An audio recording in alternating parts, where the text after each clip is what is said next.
Why do women, and we're going to change it from just women, but why do people in general choose a toxic relationship over a healthy relationship? Because it validates the low opinion that they have of themselves.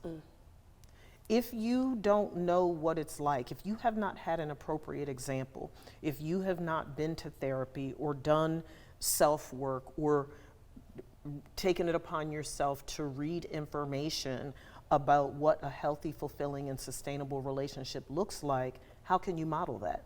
Oftentimes, I would argue more times than not, people imitate their atmosphere.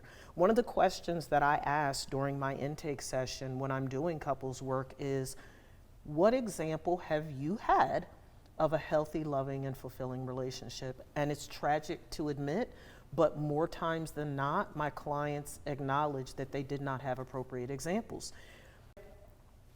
If you are exposed to behavior that you clearly see as toxic, it's unhealthy, it's right?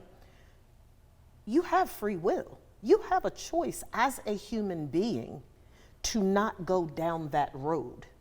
To say, well, doctor, I believe that's a cop-out. I get to choose. I get to choose if I'm going to replicate the dysfunction that I saw my parents engage in. I didn't like it. I didn't like the way it felt. I certainly didn't appreciate it. So why would I replicate it? Why would I do that? Because it's easy. Because I don't know what's left or what's right. Well, guess what? You got a 50-50 chance of doing something different and better. But it takes courage to be an agent of change. And people are afraid to change.